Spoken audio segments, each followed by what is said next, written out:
So, it's with our great pleasure that Mum and I get to welcome Casey Bow. He's been a good friend of mine and Mum's for a good 10 years. And I have to tell you guys, we don't just pick workshop teachers willy-nilly. It just happens that I'm really good friends with the world's best teachers. That's just by chance. Sorry. Oh, that says something about you, I'm Samir. allowed to pick my friends. But I have to tell you, on a personal level, I've seen Casey as a brother for a long time. And when I've been out in the States on my own quite a lot, Casey's always done everything he can to look after me. And that's really important when you're a young woman on your own. And it's beyond exciting that I was able to offer that back, to welcome Casey to our house, like he welcomed me to his, and to his family, his mum, his sister, his cousin. I've just been welcomed beyond measure, you can't imagine, seriously. So it's a pleasure to welcome Casey to Yorkshire. We've got the most beautiful model this evening, and this evening is going to be really special, so I hope that you'll all just embrace it and just soak it in and hopefully take away a slice of the master that Casey is. Welcome, Casey Bow. Thank you. I love you. I love you too. Thank you. All right, well, let's do this. Get our palette. And obviously, none of us would be here without Rosemary and Simi and the team putting this together. I mean, if you're not inspired just by looking at this window, I don't know, something's wrong with you. Okay, well, you know what? This is day 3 now, and by now, you guys should know exactly what to do. So I'm expecting, like, what's the first thing we do? Yeah.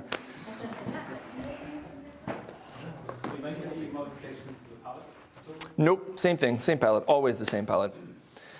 Keeps things simple. What kind of brush do you go in with there straight away? Let's see, this will be a Rosemary brush. Rosemary and Co brush. You know, just any of them. Big brush. Which number? Oh God, this is the number 12. Oh, they hate making this brush. They hate making this brush. That's the perfect pose. I like that pose. Okay, you know what the first thing I'm gonna do is, I'm gonna tone the canvas. No. Oh, never happens. I have no idea what to tone it, but I'm gonna figure it out. Let's see here, what should we tone it? Let's do a little ivory black, which is blue. Maybe warm it up a touch.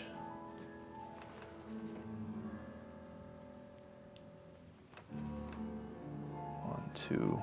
Gotta get the color just right.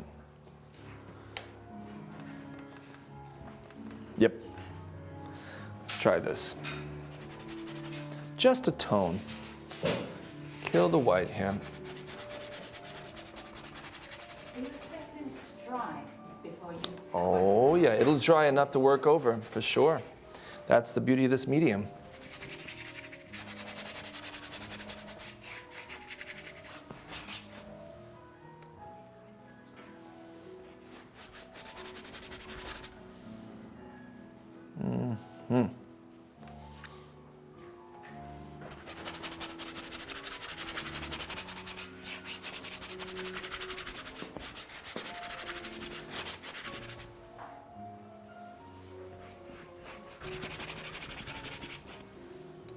Someone has a timer, yeah? Okay.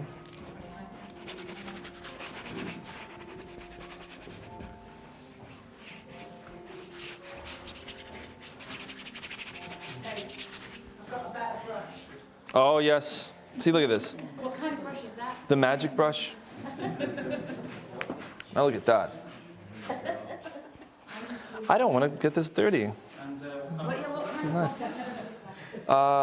This is the secret. I guess this is the unknown secret brush.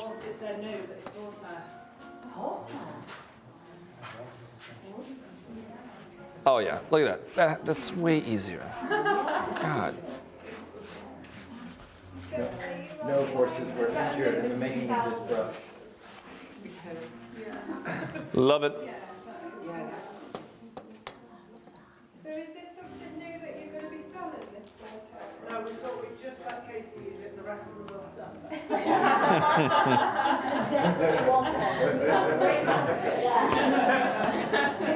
It's a bit like the new If black. Casey likes it, we could call it the bow brush. What, is there a name for it? Not yet. Not yet. You've got it now. The bow brush. What do you think of Casey's signature on the handle? I like that. It's got the rest of the name on it, so let's see. Yeah, yeah. Let's just hold off on that now.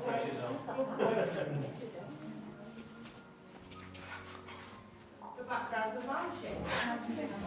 Hmm. The background's handy vanishing.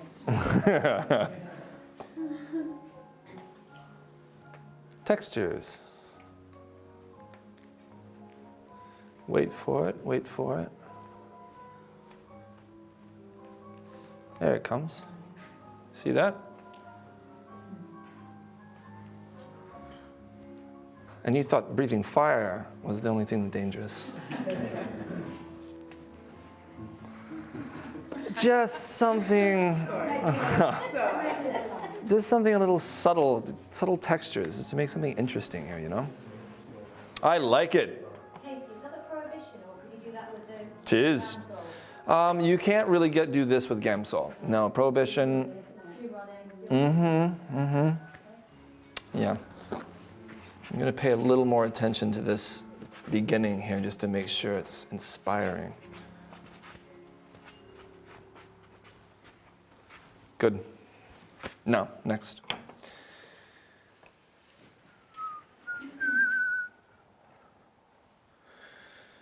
Let's sort of figure out where we're doing the figure here.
Just making sure everything's going to be, yes, proportions, where the figure is going to be.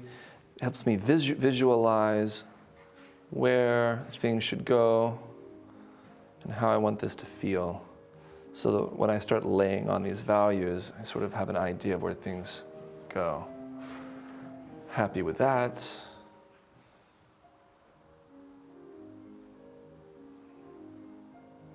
Good.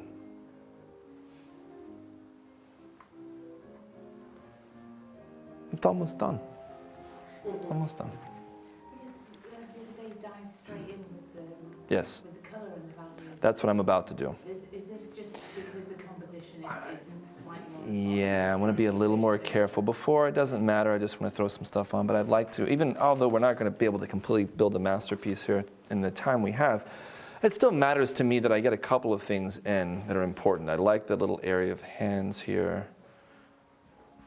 That's cool. And I want to focus on sort of this area a little bit more. There, yeah. So now's the time for I'm also, while I'm doing this, I'm kind of letting this background dry just a touch. So given the, obviously the position that she's sat in, did you give any thought to a landscape layout? I did, but Portrait? I thought about it, sure. I kind of just like this a little more. Don't know why. Was that time restraint, or is it just you prefer that composition? Just like the composition more, yeah. Yeah. Okay, let's do this. I'm gonna go in with value and color straight away.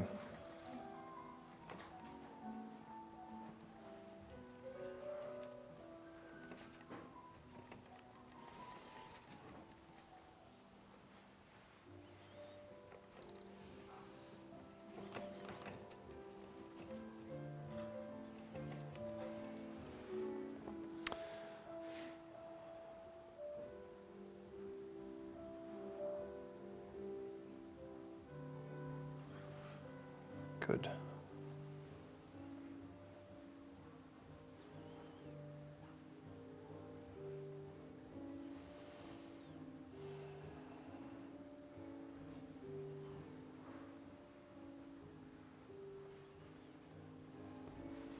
Good.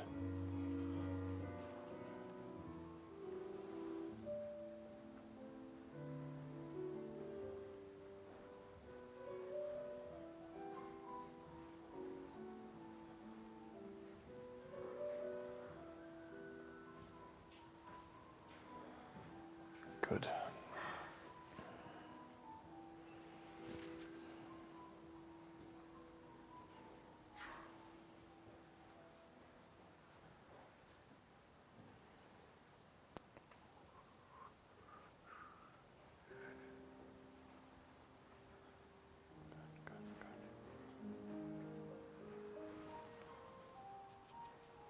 Oh, I like this piece. Does anyone know what color this gown is she has on? What would you call that color? Of the gown? Mm-hmm.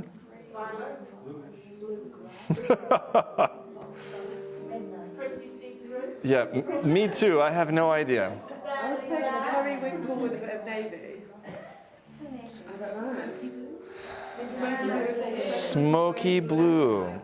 I like that. Can't work it out. No, I think barely there. Cut this lining out, especially for you guys yesterday. Are you seamstress? Yeah, designer actually, yeah, normally, but yeah, a little bit of seamstress. You could sew in a straight line. So. Yes, did you notice that for us? No, I just cut the lining out of it yesterday, knowing that I was coming here. Yeah. One of my favourite ball gowns, but I'll never get to wear it. A favourite? A favourite that I've worn for an event, so once it's been worn once. Recycling. I don't often get to wear clothes with my jobs, so you know, might as well recycle it into something. I thought it would be perfect though, to be fair. I wish Yes. I'd bought this the other day. That Yes. would be a lot better for our shoot, but yeah. It does look white folds. It's long enough. The bit thing is great.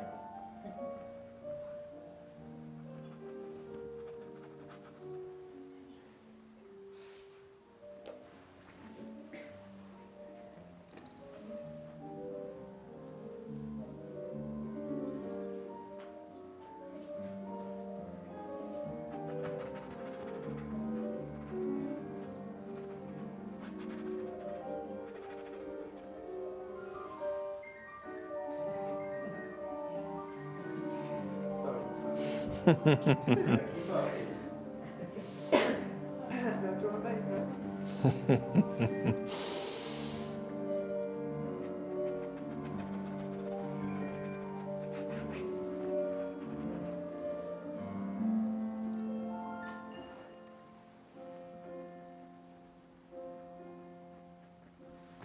So Casey, do you already see in your head at this point where you want the focus, where those subjects going to be eventually, and where you want to take the art?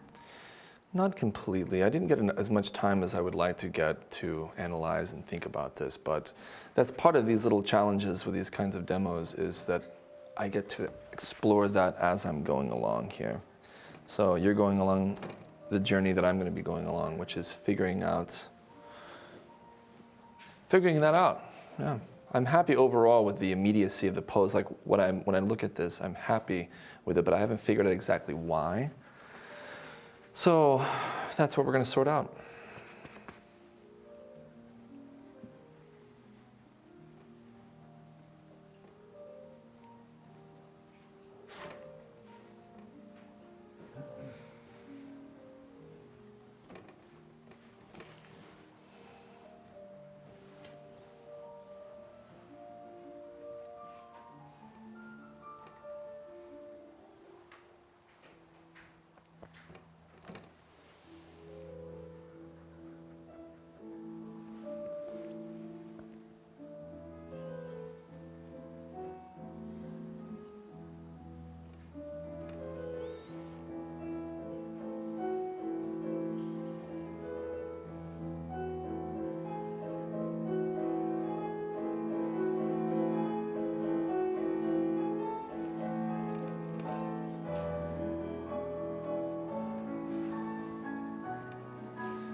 Casey, our good friend Richard said to me once, painting's like composing music. This is true. It's like composing music. It's like fixing a good meal. It's like prepping for, it's just like music actually. Doing something like this is a little more similar to maybe doing like a jam session with your friends, in that you don't have a song planned out. You just start with a beat, and then someone kicks in, someone else kicks in, which you feed off of them, they feed off of you. It's more of the energy happening here, and then somewhat feeding off the energy of you guys in the crowd, and me just adapting to it a little bit. It's less of this whole studio when I get all the time in the world, and I just sit back and overthink everything. In this way, I'm adapting a lot more. So it's like composing on the fly.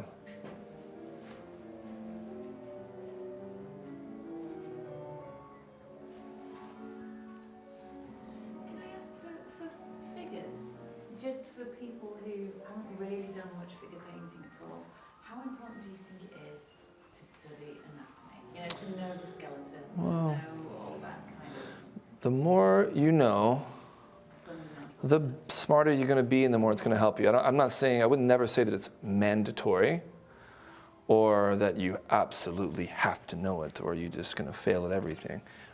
But it sure doesn't hurt. So again, how much time do you have? How good do you want to be?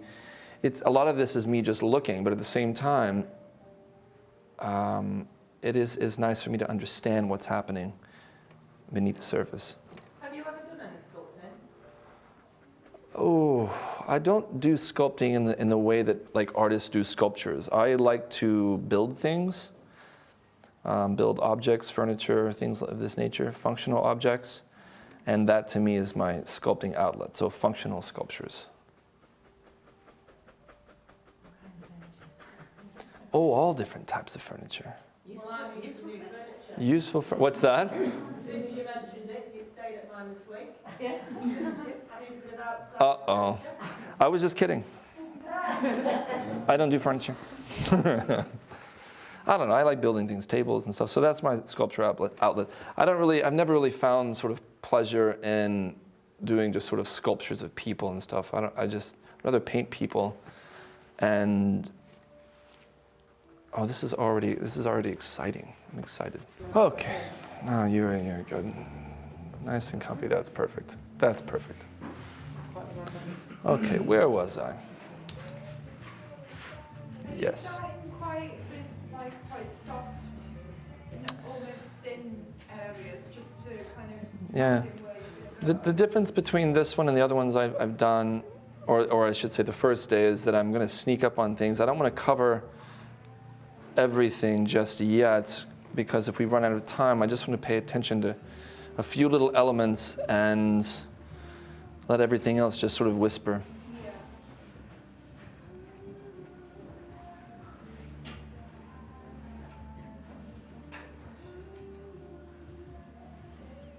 This sort of lighting setup that they have here, so with this diffused light, is that something that you would use in your studio? Sure.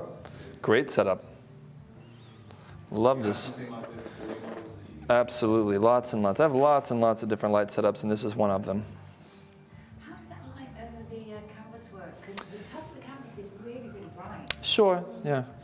Well, I'm trying to think of how to answer that question.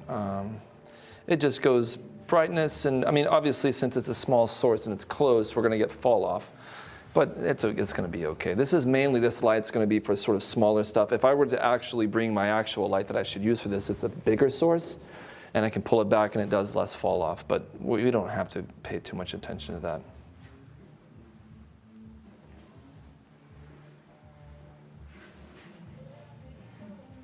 Would you say the softbox is a good Oopsie. substitute for natural light? It is a good substitute, yes.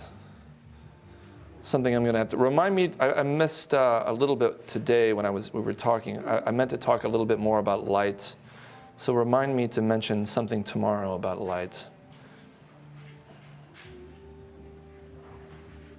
Would you be at a point, like if you were painting in the evening, would you turn off the rest of the studio and just have Maybe. this on model?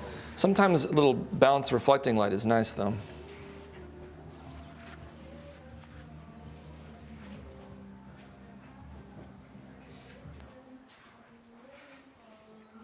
Something weird's happened to Chopin.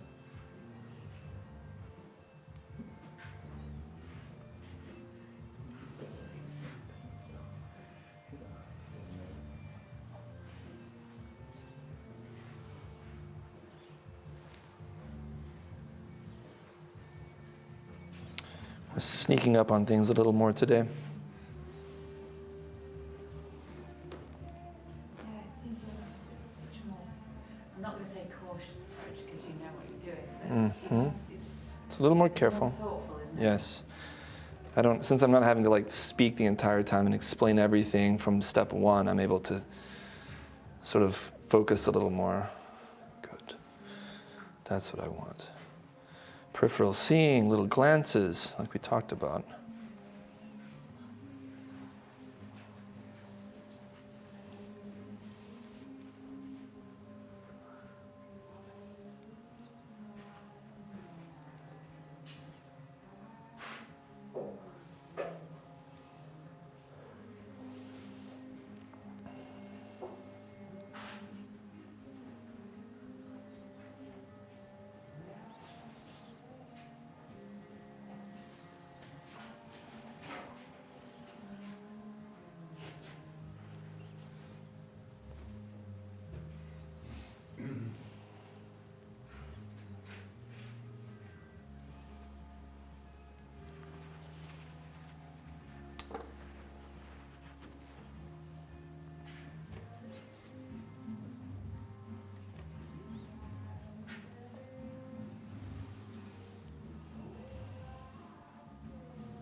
Dry brush.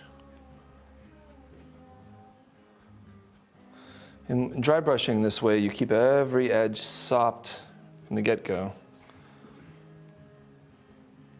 Do you think you'll be using a lot of that with the handling of the fabric? Let's see. Let's see how much time we have. It's a definite maybe.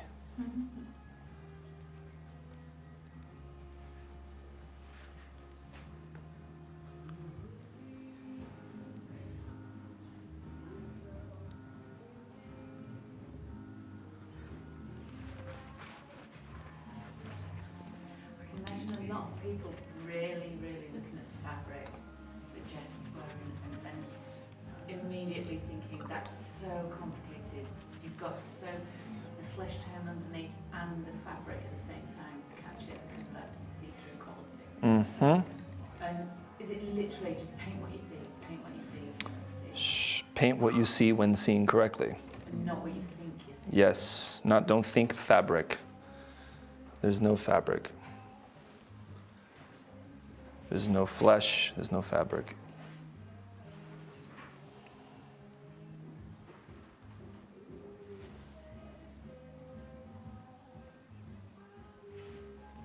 Can you tell us what you're mixing to get that really hot? God, I'm still trying to figure it out.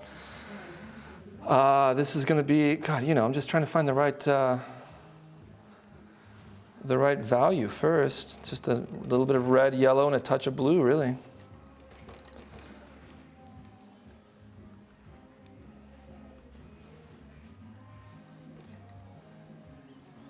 And when I lay it on, I have to decide whether or not this is the right value, and then I ask myself, does it need more red, yellow, or blue?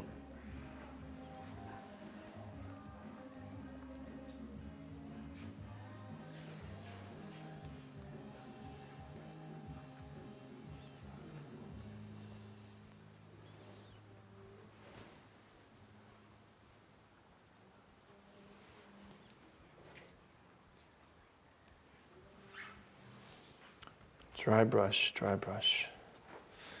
Just slightly modifying all of these things.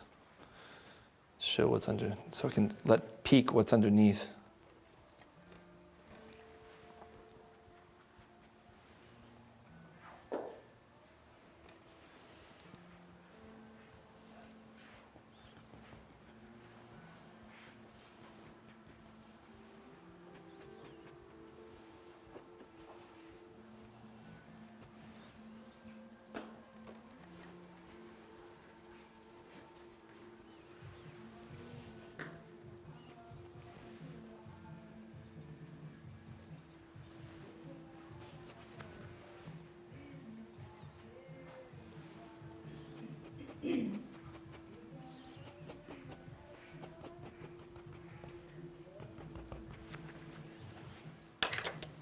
All right. I was just looking at the tattoo from Jesse's arm and thinking, are you going to darken down first and then add the light bits in? I mean, sometimes it's like process of problem solving, isn't it? Always. Of knowing what is it you're putting on first. All of this is So just knowing, constant problem so solving. you see the darkness on the forearms, and is it the darkness you would put in first? Both, back and forth, back and forth. It depends on the area. It's never one thing. Never say you always handle it this way. You handle each area a different way.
So much to do. So much to do.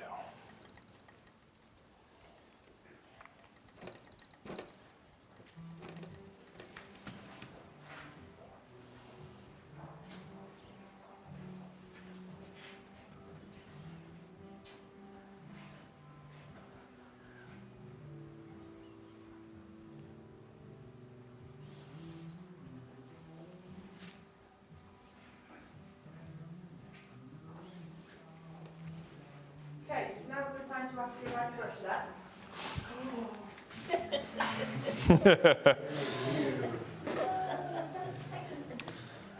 What brushes do you use? Well- I have a question that's actually important for everybody to know, because I want you guys to know that we don't pay KC to use our brushes. No. You can't. You can't physically afford it, but you also can't live with that. So my question is, what is it that's different about our brushes, and what do you like about them other than me?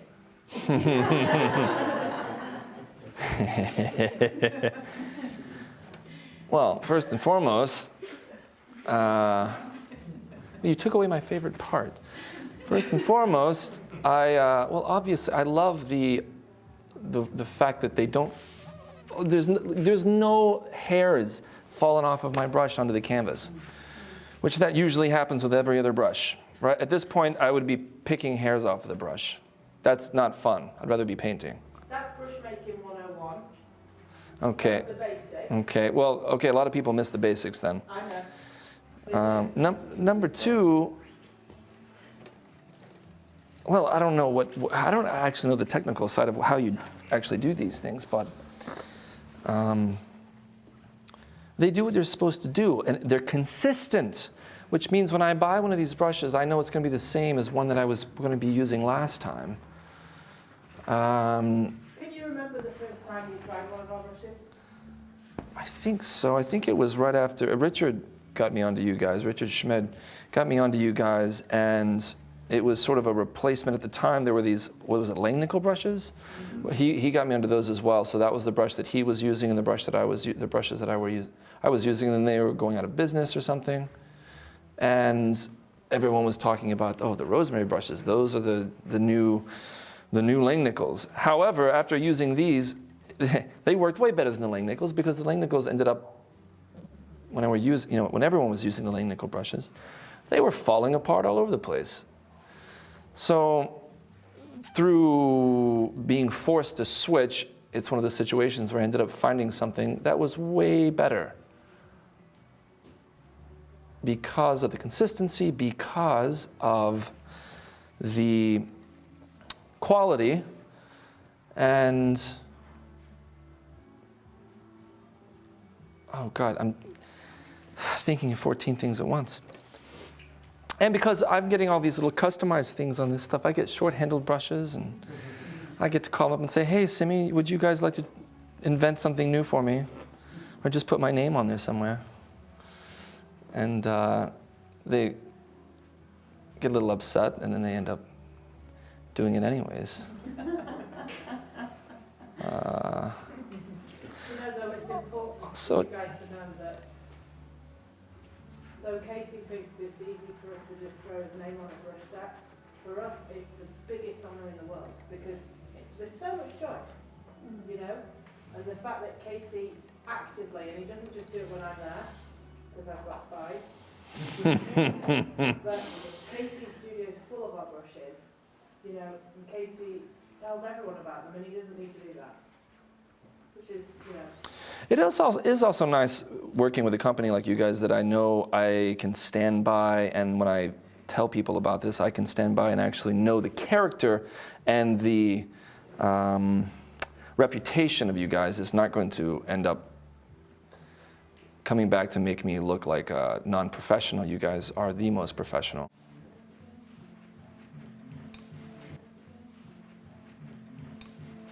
Can I ask Cindy a question?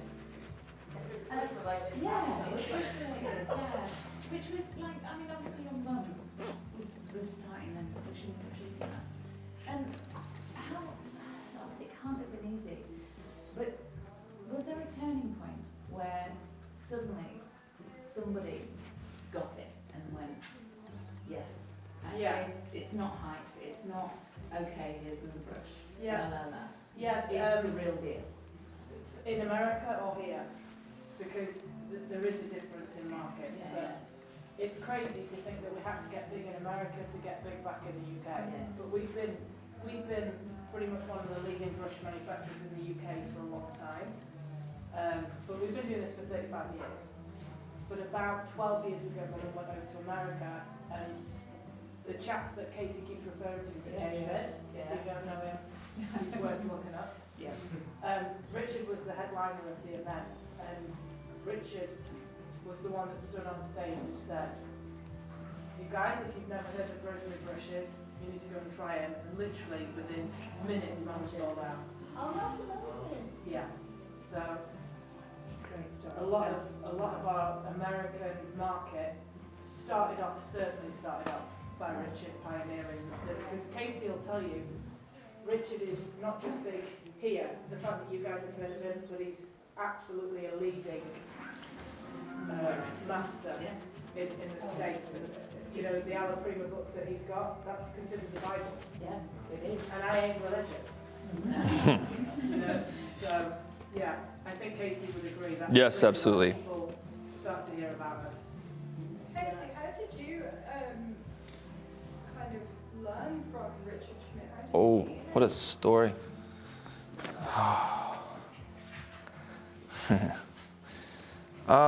Well, when I was a kid, I basically discovered his work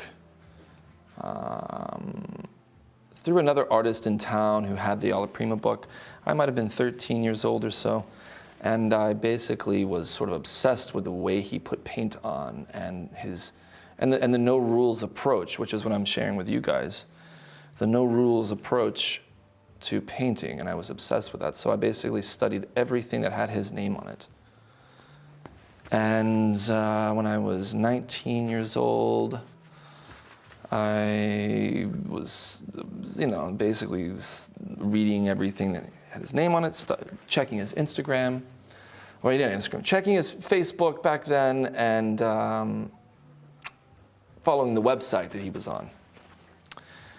And I noticed one day that he was doing a demo in Vermont, a demo very similar to this in terms of the setup.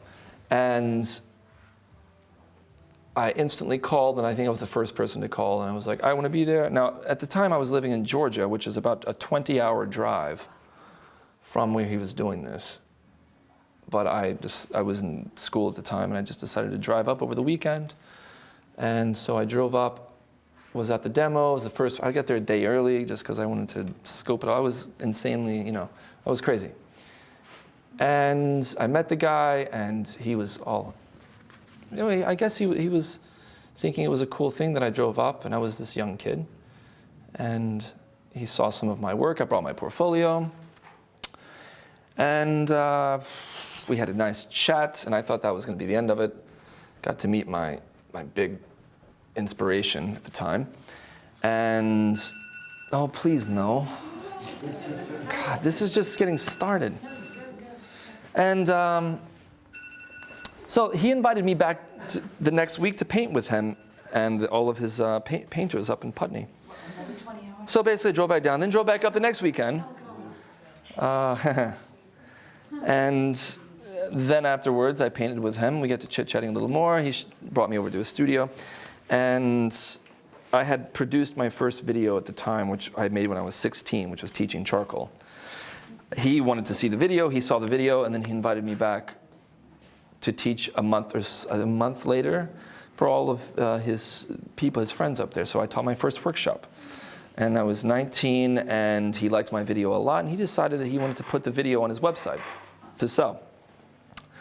And that sort of started everything, and then he sort of kindly offered at that point to give me little critiques on the phone of my work, because I was still living in Georgia. And by the time I graduated college, he just invited me to move up closer and do some more one-on-one work with him, which is what I did.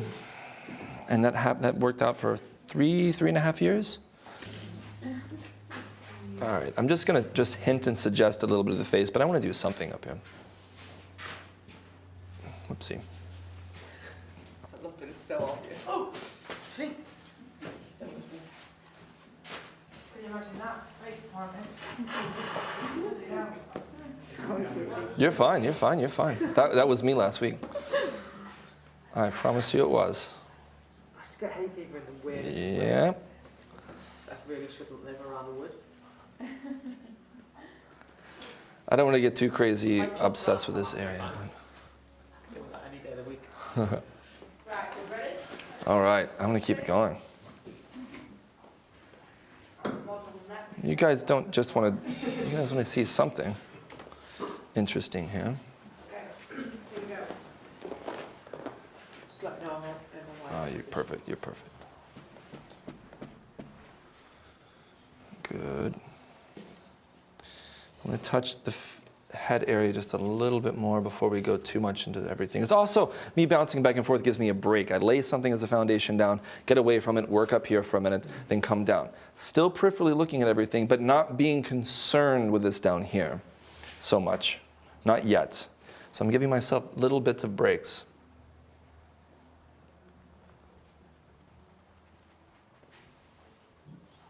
Sneaking up.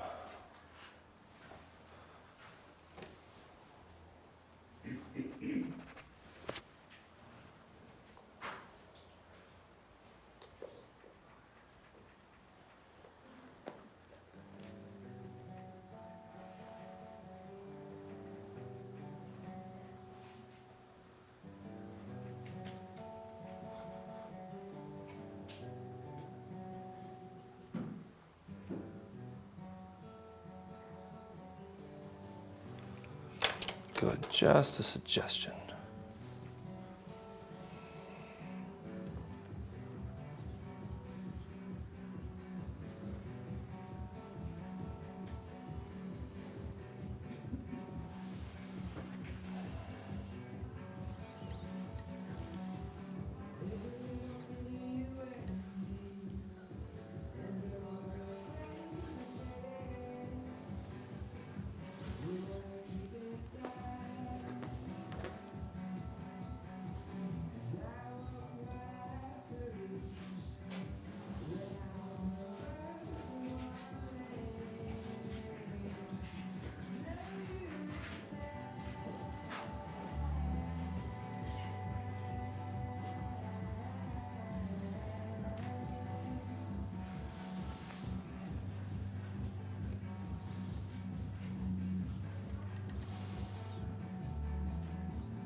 Good.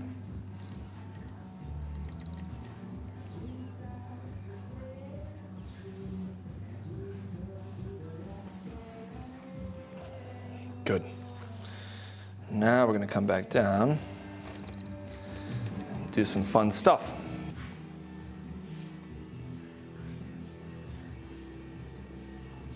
I noticed that you use the brush in so many different ways. Mm. Was that something that you have to keep reminding yourself of? Or It- Well, first off, these brushes are versatile. But obviously, like I'm seeing strokes in my head is what's happening, and I want to just make those strokes happen. So I've learned to figure out ways of making the strokes happen without, just by changing, manipulating the brush in different ways. And it's surprising what these brushes can actually do.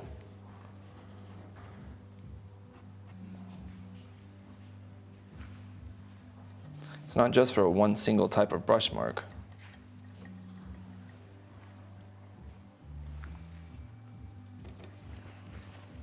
I love the way you mix colour. It's just like, I think it's a really easy mistake, isn't it? It must be, to be really precious about what you're mixing. But I'm watching your palette and you're just diving in there. Yes. Using lots of paint. Lots of paint.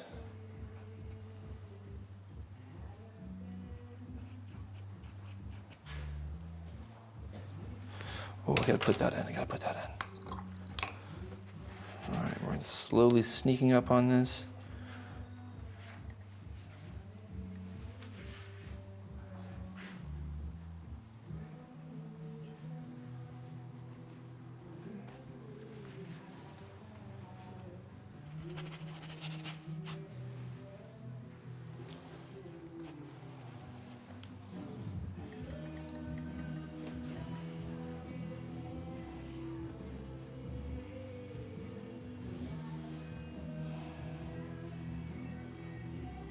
Paint that in, that's fine. Eradicated. Authentic. Yes. Authentic. Just get the don't fly somewhere on me. Yeah. Cool.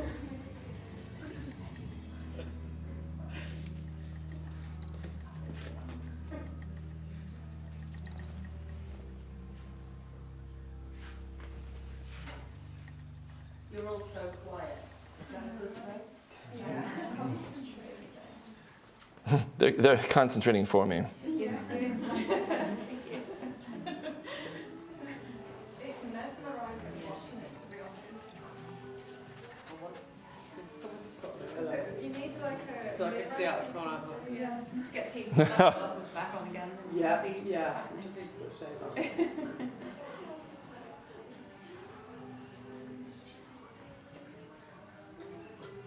So many little whispers, I hear them.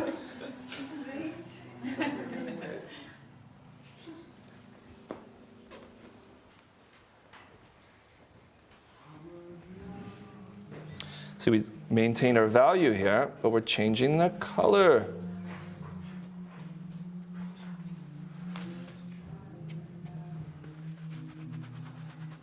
Okay, now let's dive down.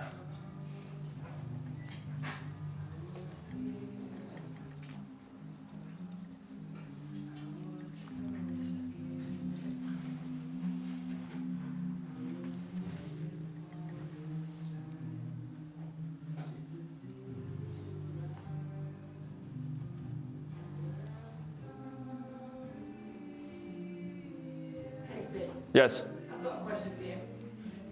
If you could bring back to life one painter. Sergeant. Wait a minute,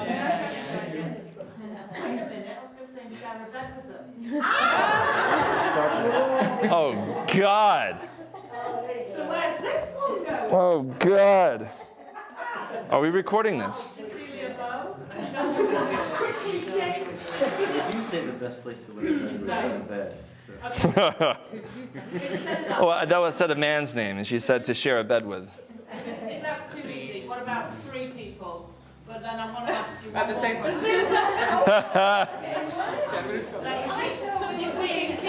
Simi, you're going to get me in all kinds of trouble here. Casey, if you could bring back 3 painters and sit around and have a meal and ask them one question.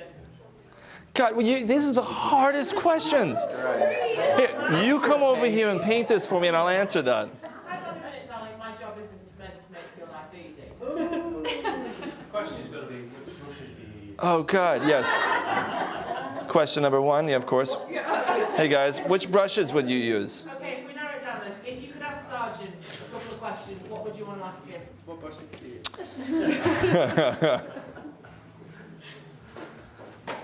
The funny thing is, I wouldn't ask them anything technical. I would really actually want to know more about the way they felt about things and thought about life in general. I would want to know the reasons why. I would want to know. I would just want to know what the point is. Why is it that why wake up in the morning and why paint? I want to know his reason. And yes, we've all seen the paintings. We all know all this stuff, but I don't know enough about his reasons for things.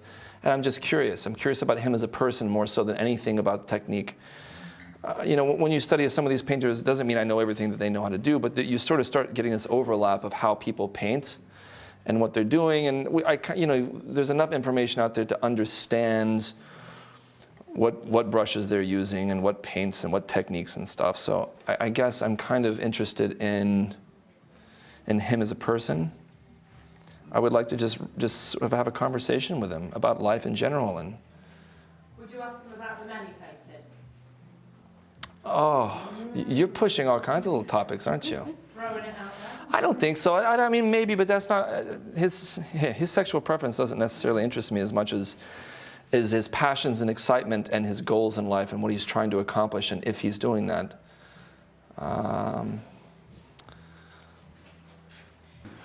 Okay. I'm going to go get the impasto. Oh, I'd love to see that. Challenge me, Simi. Always on.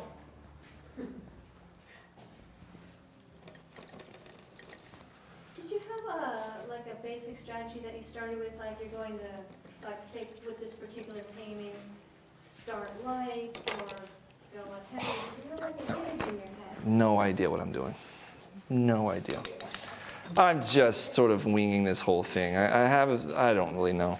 When I sat down, I just thought everything up here looks great, and I'm just going to try to figure it out as I go along. That's today's. Honestly, that's the truth of today. I wonder, like, if the image completely forms and then you just sort of manifest it. I mean, the way I see this overall is this is all a bit, oh God, what is this? Oh, look at this guy. Why have you never shown this to me before? This is the coolest brush ever. Oh, okay, so this is going to be in my new series, my new set. And now she shows me her best brush. Look at that. If I would have known, I could have done this a long time ago.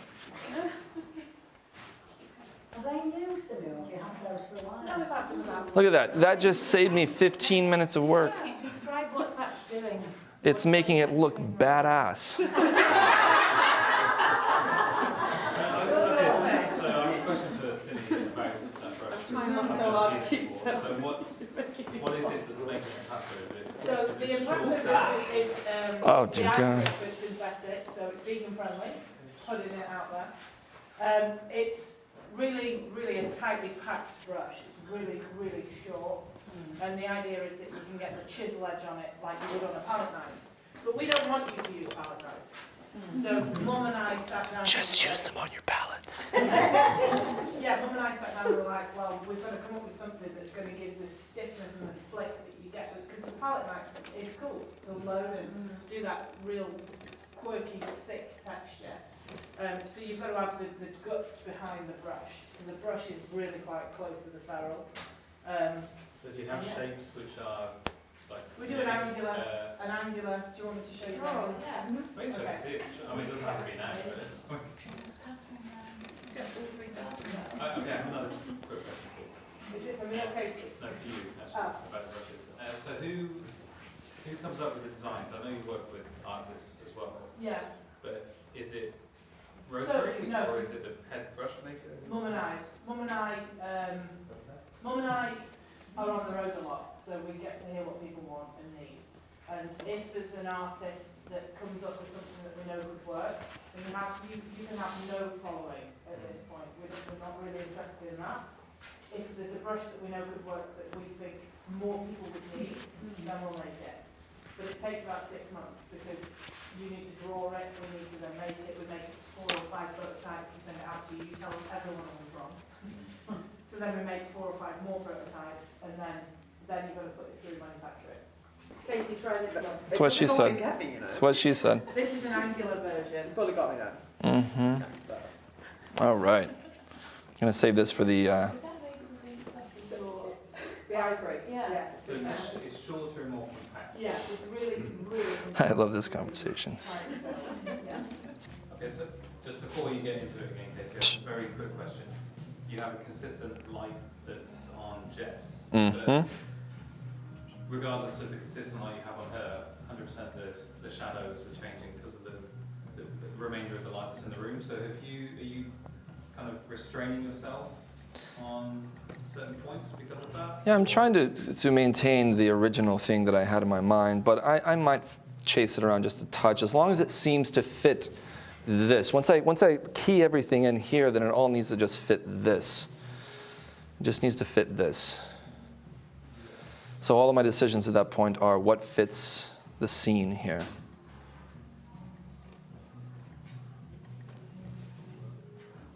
If that makes sense. Yeah.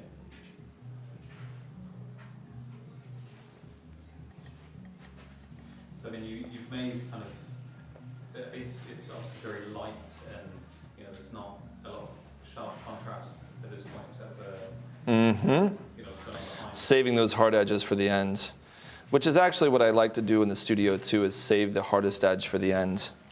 Keep everything soft as possible until the end. I wasn't doing that the other day because I was just doing a different sort of method, but yeah, saving that stuff for the end.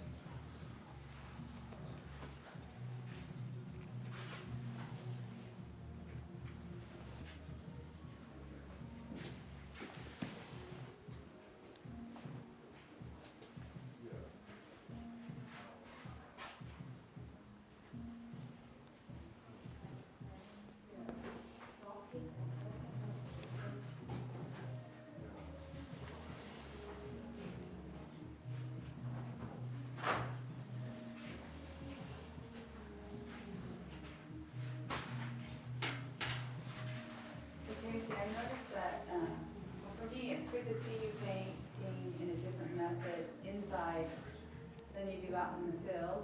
Mm-hmm. Because I always have that conflict with myself that I'm not being true to myself if I paint differently in the studio versus in the I don't think there's ever a single method. I think each time I paint, I think is even slightly different. It's almost like if you learn the overall, like the rules we've been talking about, or those sort of pillars and stuff we've been talking about, I think that allows you to be flexible enough to problem solve in every possible scenario. And that's what you kind of want, is to be able to switch up your method to any sort of method, as long as in the end it's doing what you want it to be doing. So don't ever sort of adhere to this step 1, step 2, step 3, ever. So at this point, are you just flitting round and round and round? I'm just easing up on everything at once, little by little. Just easing into it.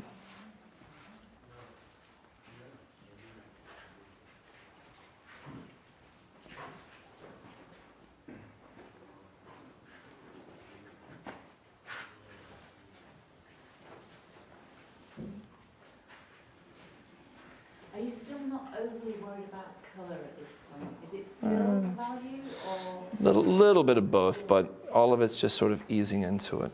Not worried about it. I'm worried about value overall, but even in a painting like this, I'm sneaking up on. I want some values to actually be purposefully low key.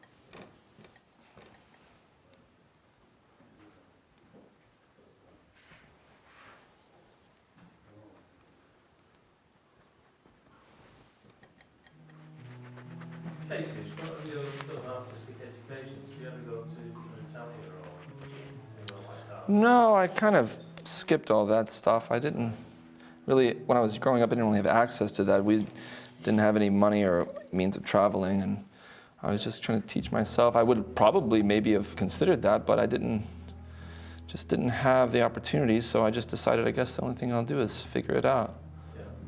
Would you say it's a good route for younger artists? I mean, I think the best thing to do is pick out artists that you like the most and study with them. I mean, they're doing it, and you like the way they paint, so just learn from these guys, you know? Sometimes that's inaccessible to younger artists. Sure, but you know, you do the best you can and hope that you can figure that out. Casey, are all your mates artists? No. Right, doing brush making? Yeah. Hang out with brush makers.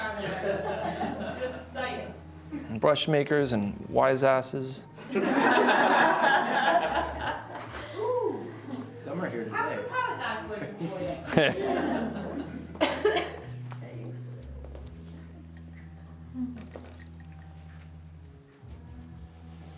We're easing up on all this, the values here is what we're doing.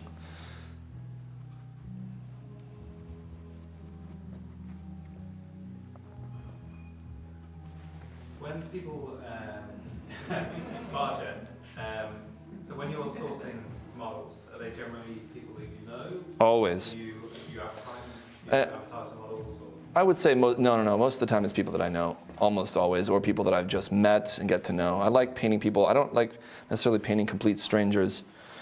I like to either get to know someone. I mean, in a classroom environment like this, it's a little different, but I feel like I've gotten to know Jess a little bit. And I think at home, yeah, it's definitely a situation where I feel like I get to know someone and I feel their personality, who they are.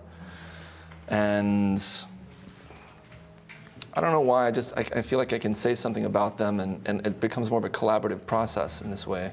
So if you meet somebody, say you're out in a bar or whatever, you're out Out at a bar, that's the only places I go, huh? I mean, you're not wrong. Right, but you see somebody who is particularly interesting, you're like, oh God, I'd love to paint that person. Yes. Would you approach them and be? Oh yeah, and it works about you approach them. Pickup artists are not. But, I mean, would you approach somebody who wouldn't? I mean, it's different. It's different if you, obviously, if they know your work or they know you, it's great. You know, it's model for Casey. But if they don't know you, Love this brush. is that something that you would do? I have in the past. You know, usually it's through friends, or there have been situations too, though, where I'll find someone on Instagram that just has a specific look that I'm going for a specific painting. And in this case, I will maybe send them a message. But in the message, though, it's fairly simple just to say, hi, this is who I am, this is what I do, here's an example of my work. I'd love to work with you, and ball's in your court. And at that point, they can basically take a look and say, yeah, that sounds great, or they can be like, no, not interested. And then you would book them for a day or a week or a... Yeah, but these days I don't really, you know, unless it's sort of a difficult situation or classroom environment or something specific, or maybe like a very difficult pose or something for someone. Usually if I'm just doing some sort of figurative thing or whatever, usually it's sort of a fun project that we work on. I don't necessarily, it's not like a work thing. It's more of a fun thing at this point. Now, that was not the case early on. I had to be the creepy young artist to try to ask people, hi, I'm an artist. I have a studio down. Can I? You know how it goes from my end. if Yes, you want, yeah? yes. Yeah, I've had it for years, to be fair. I think it's very difficult sometimes, especially with like new artists that haven't got that much work behind them to explain what they do. Obviously, Casey's fucking incredible, so I'm not going to say no. But yeah, you will find models that will be, especially photographic models that are used to looking pretty on film. It's very different work to anything live. Would you have any insight on? On photographs and everything else, like I've said tonight, I have like sort of one rule, which is nude stuff. But other than that, I'm not fussed. But any newbie models would be, I think. Would you have any insight on how best to approach someone? Go to agencies first if you're unconfident about asking models direct themselves. If you're, for example, a very new artist and haven't got too much work behind you to be able to explain or show them what you're going to do, take photograph. Because photographic is very different to, you know, actual art. Like a lot of models will be happy with you painting them, but won't be happy with you taking a lot of different shots of them. Say what I did with the other day, just walking through for Casey, walking around somewhere that's beautiful, you know.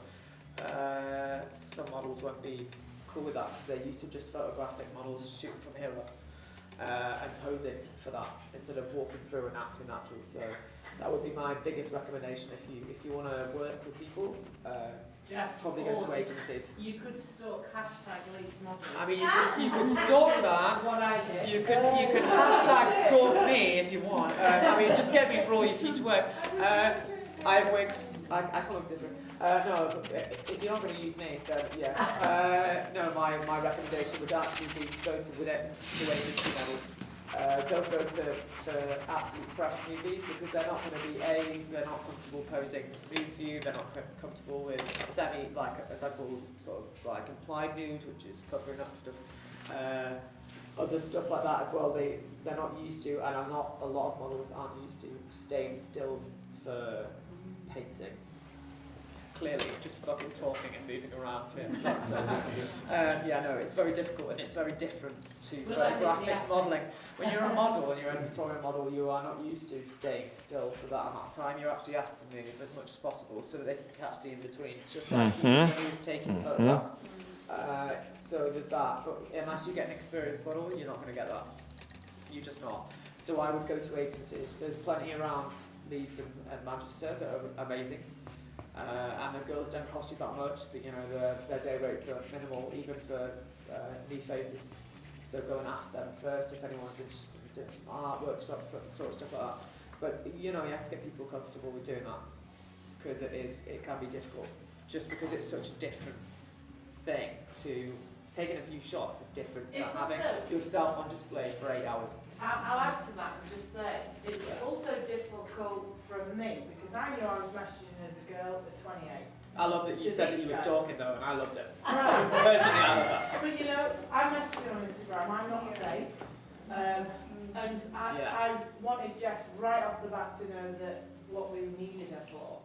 And you know, you've got to be really careful that. She also mentioned that she wasn't a stalker, which is great. Which is not true. No, absolutely fine, and I do get that from men and Now women. you know me. But I it's do true. get it from men You and know, women, I think yeah. it's really important that you guys know. I didn't find it particularly easy either. It's not easy. And as I look through Jess's Instagram, you see kind of like current to older work, and you get the feel. But I think the most important thing is that you get across your message real quick. So I said to Jess, you know, we are painters. This is what we do.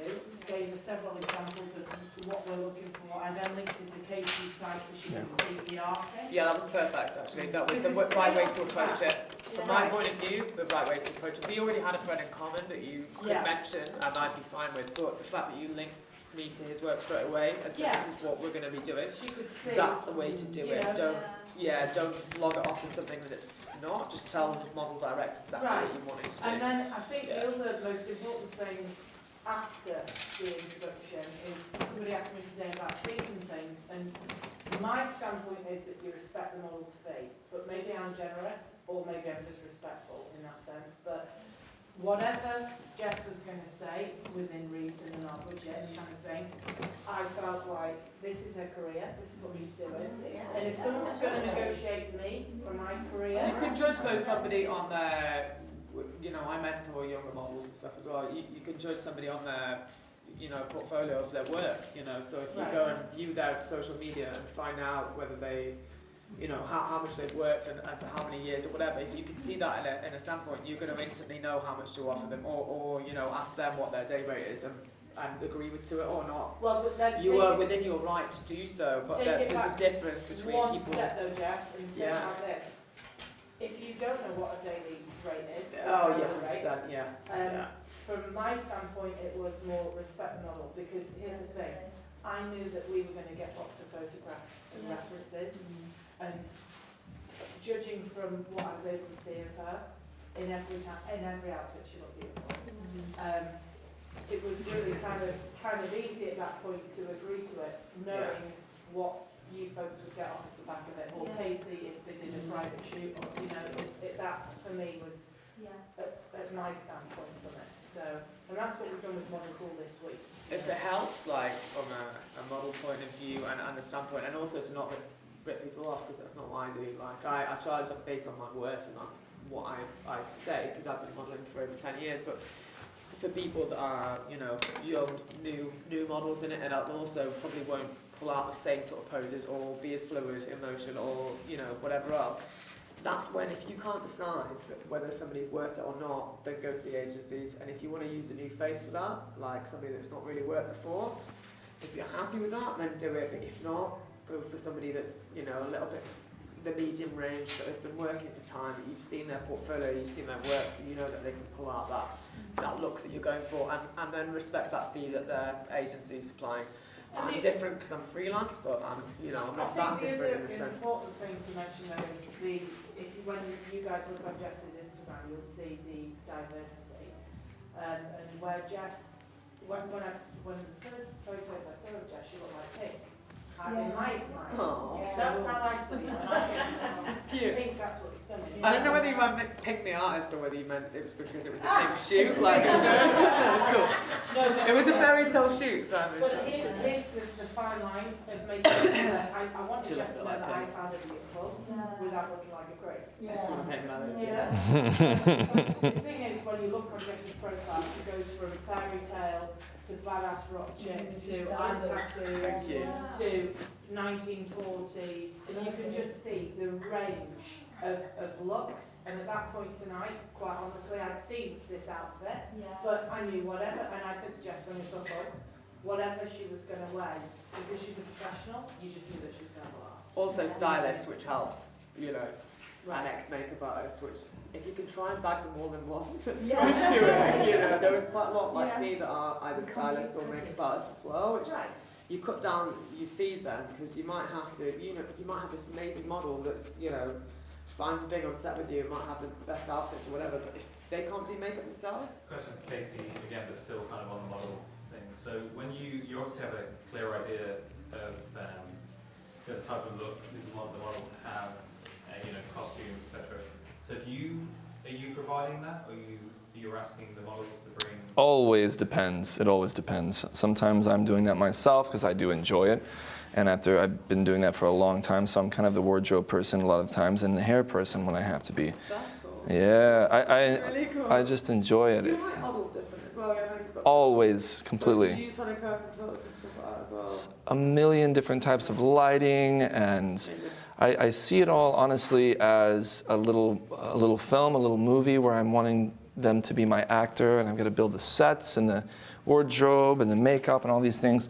And sometimes it's simpler, sometimes it's more complicated. If any of you guys have seen one of my series that I did on sort of technology, static series with these light bulbs and all this stuff happening in the past, there's a lot of sets where these girls are wrapped up in these sort of electrical wires and stuff, and I built all this stuff myself, and it was a fun project. The fluorescent lights, and they were walking through these hallways of TVs and stuff. That was all sort of props and things that I built. And I found that to be very fun and actually just as gratifying as the painting process itself. So you kind of do what you got to do, I think. In the beginning, in the early days, though, it was more difficult to get people to pose for me. I didn't really have much of a portfolio as I do now, and so it was just a little more complicated. But I guess the way to do that was just, tell them that I have a really dark studio in a dungeon, and I'd like to photograph them nude. No, at first I just had to just pay people and hope that they didn't think I looked creepy, which worked 1 out of every 20 times. Our light's changing a little bit, but honestly I like to change for the better. It's creating a little more drama in this whole thing.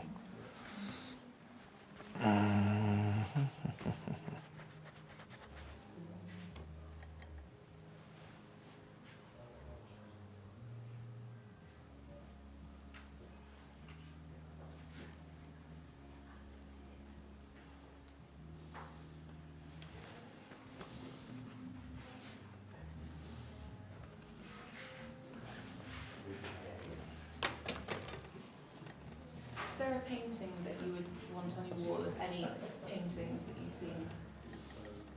Oh, there's lots. I mean, modern day painters, I really like Alex Kanevsky's work. I wouldn't mind having a couple of his paintings on the wall, but not something that I can quite afford right now. His paintings go for a lot of money. Sorry, who is that? Alex Kanevsky? Oh, yes.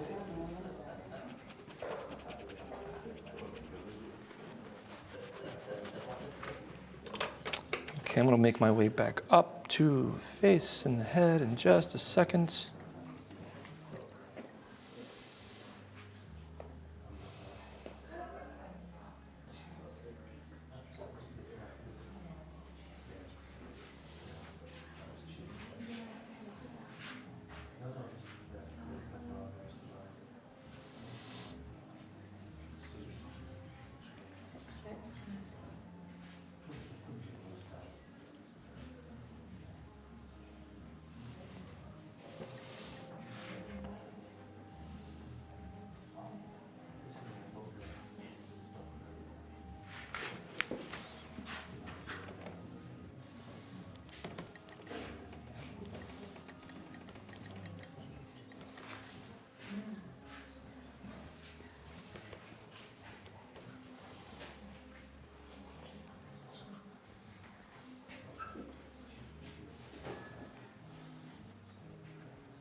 Red, yellow, more red, yellow.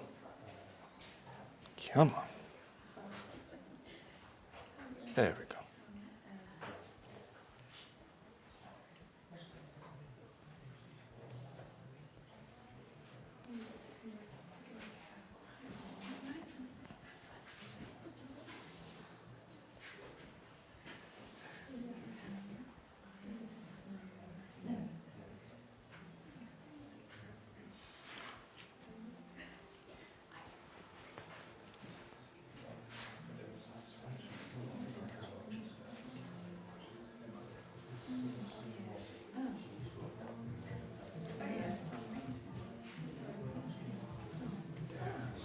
There it is. There it is.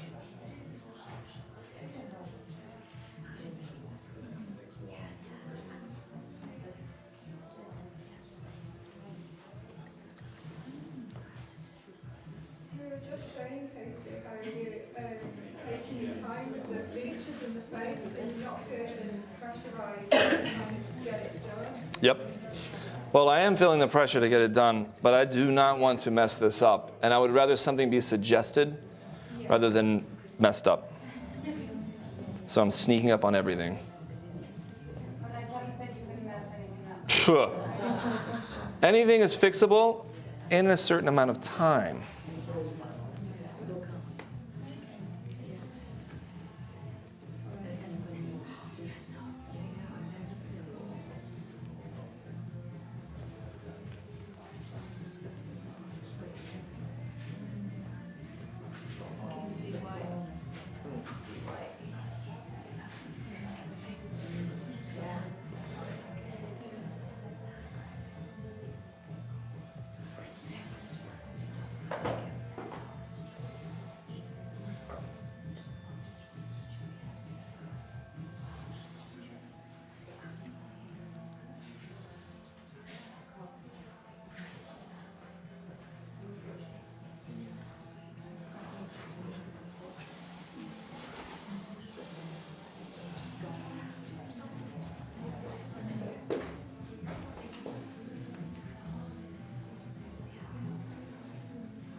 Casey, what brush is that? Because it's really long, isn't it? But it- Long flat series, 279.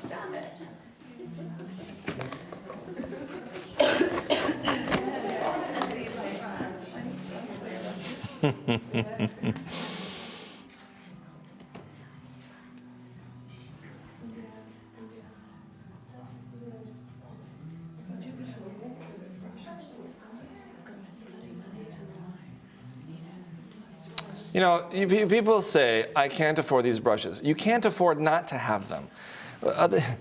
You spend the same amount of money on, or you spend a little bit less money on bad brushes. You can't use those, so that's just a waste of money. You take that money and buy more bad brushes, and then you can't use any of them. So at the end of the day, you just buy fewer good brushes rather than lots of bad brushes.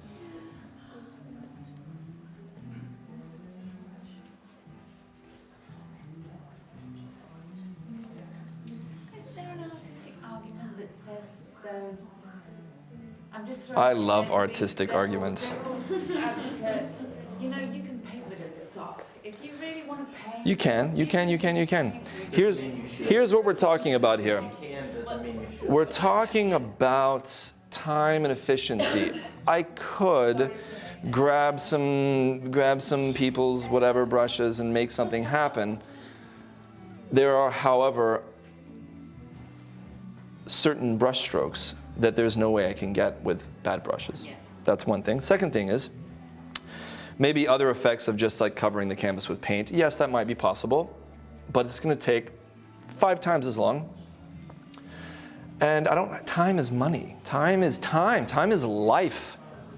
Do we want to waste time fussing around with something, or do we actually want to use good stuff?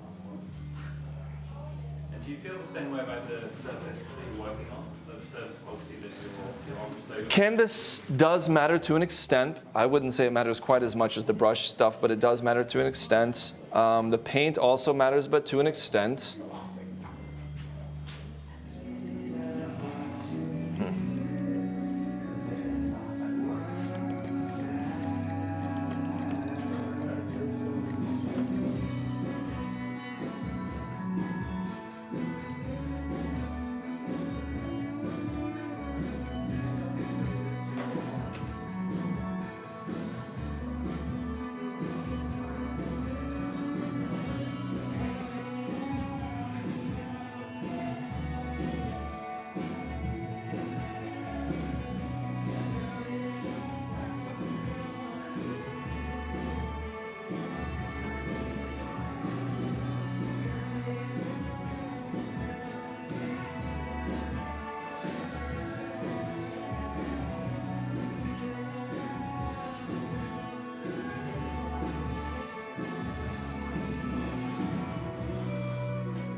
Oh, I hate that sound.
Okay, I think we can go home.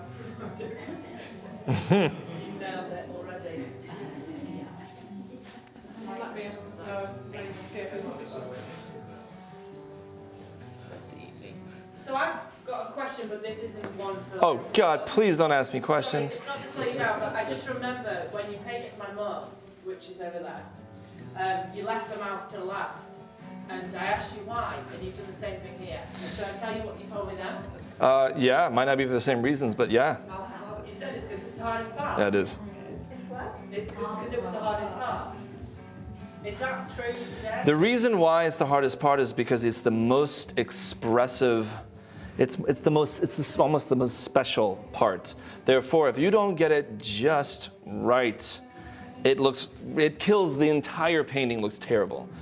So I save the hard parts for last as a general rule, and also, you save the hard parts for last. It's like the last little bit to bring it to life. Is also the fun part. Right. Yeah. That's enough the question. Okay.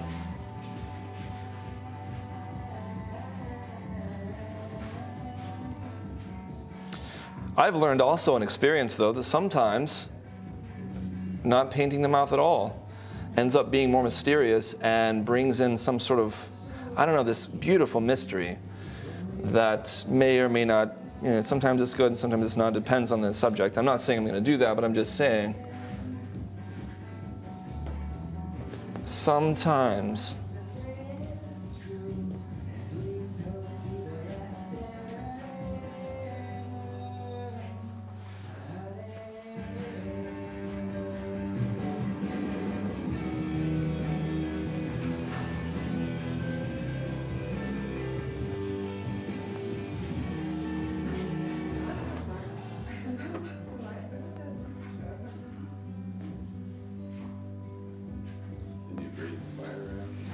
Yeah. Okay, good. We're not off to go say this. Yeah.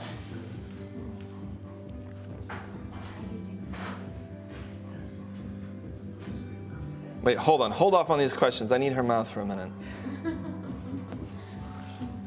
you not find eyes very difficult as well. No, I'm happy with the eyes, basically. The eyes are looking fine.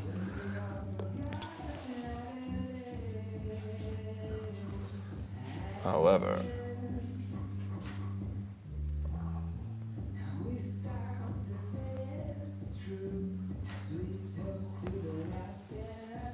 let's put that in there. Again, that mouth needs to be a little bit bigger. Oh, yeah?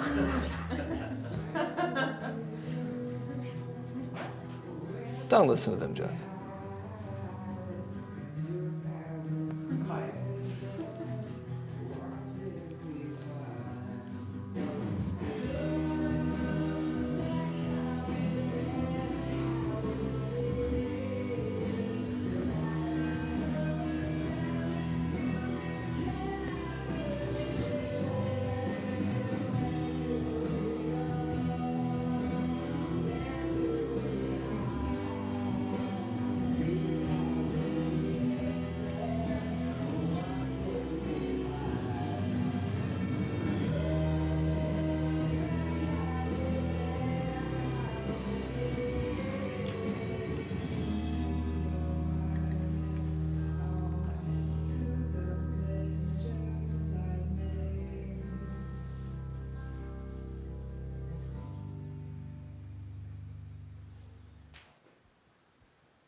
That's what I'm doing.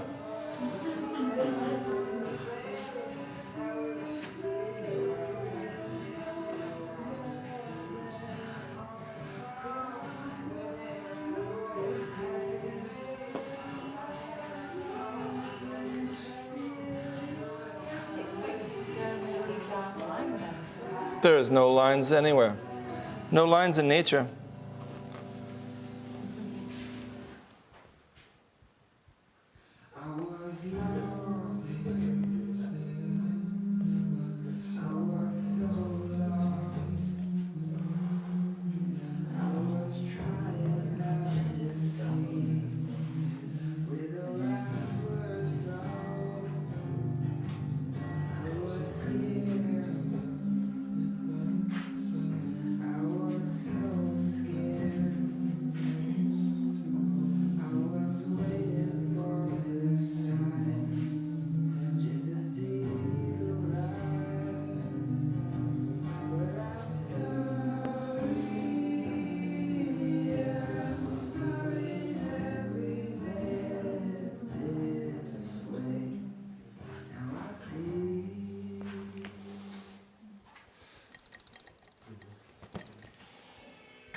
There's this really lovely subtlety about it, and she's got this, red lips and fun. Is that just because that's just how you feel you want us to? It's because I did everything in the face right now. What she's got is very bold and dramatic, but because I've subdued everything, I feel like although I want to make it red, I want to push it back as almost like in the fog and the whisper, and more so suggest the attitude of it. You can suggest the attitude without actually, without actually doing that part.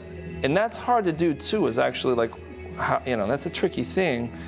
That's my plan here. And this would be the area where I'm deviating from reality just a little bit.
God, that was a good song to end on.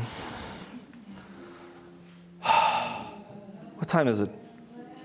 Got time for a minute. Oh, God, all right. Whew. I feel like I've been holding my breath for an hour. Karen needs you to finish the right ear. She doesn't need to hear anything. I don't have any. It's talking about. She doesn't have any ear. Look at that. All right. I'll put a quick little ear in. Let's just put a quick little ear in. My question is, that Van Gogh cut off his right or his left ear? That's right. Good call. Good call.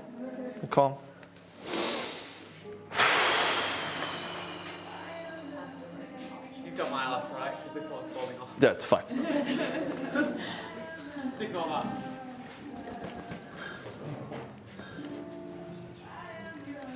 Shall I just get No, you're good. Yeah, whatever. Just whatever. At this point.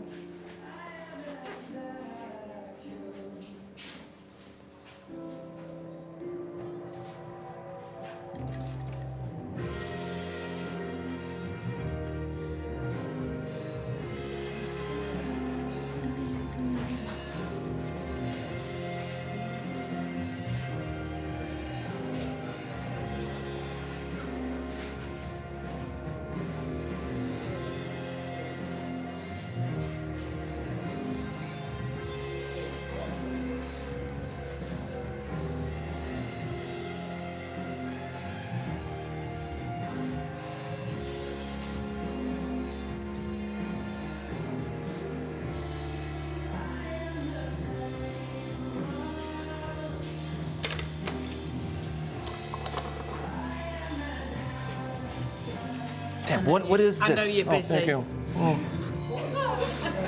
Keep going, love. What Keep is this? going. What is this? So good. Thank you, Simi. That's his sister right there. It is a sister. That's his sister.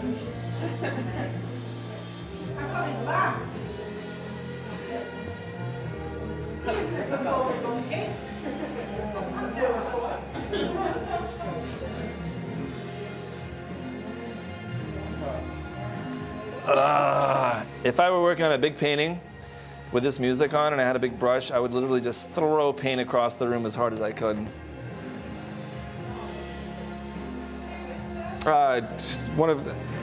It's a buddy of mine, but he changes his band name every 4 days. So I don't know what he's called these days.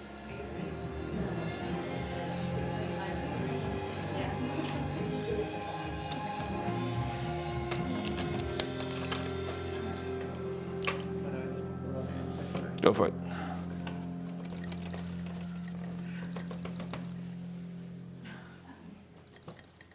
How you doing with my ear? I just suggested a couple of things in here. Your brain can invent the rest.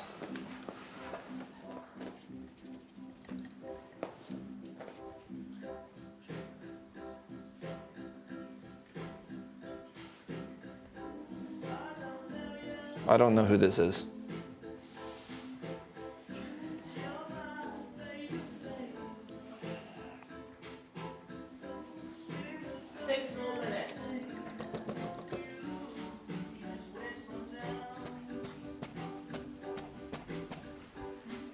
Wait a minute. Let's use this big brush. Try that angular, right? Oh, yep, let's do that. Which brush is that? This is the palette knife brush. Try that one though, see what you think. It's a chisel edge. I like this one too. Try it on its edge.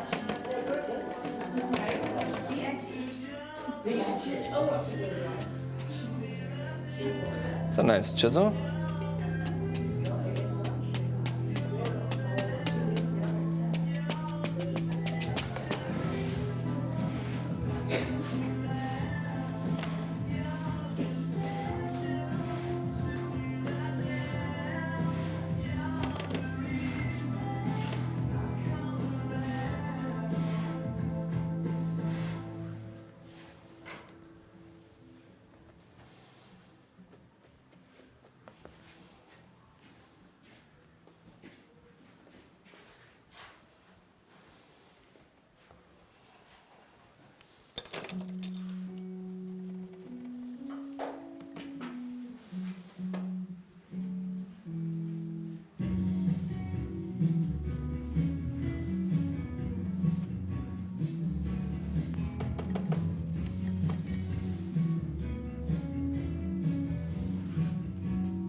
a boom on his pastel brushes, and just pick that one up again. God.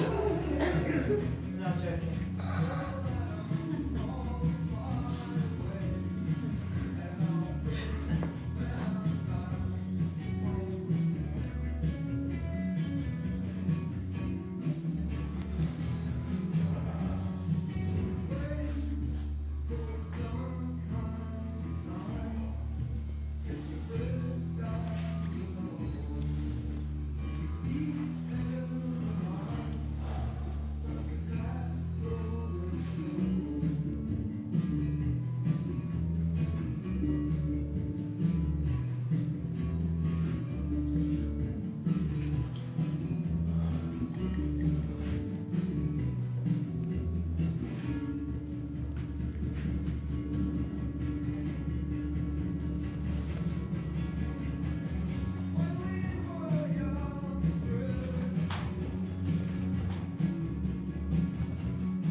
As they say in the Gladiator, are you not entertained? Yes.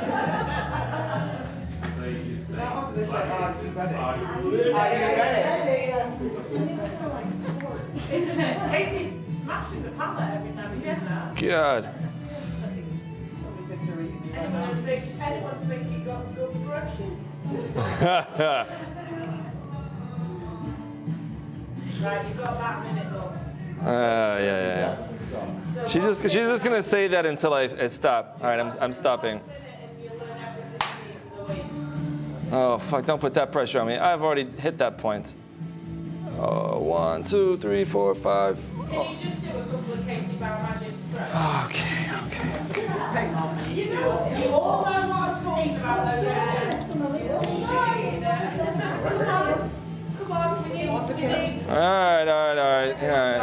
right. We need the Casey Barrow magic. Here you go. Whoa! Don't do that. Let's keep that right over there. What the magic stories? Okay. The signature. Yeah. Do that throughout the skin.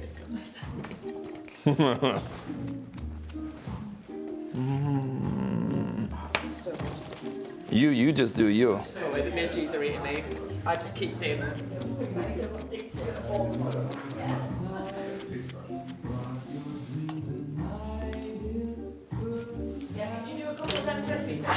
Look, what do you think I just did? Look at that. Good job your siblings, isn't it? Request hour. Don't let her do it, Casey. We love the rugby bit. I'm a particular fan. Oh yeah. Just don't hit another 16th century. No pressure. You and the fire breather next to the 16th century. Yeah. Sick, yeah. 30 people. This is done. Thank you, Jess.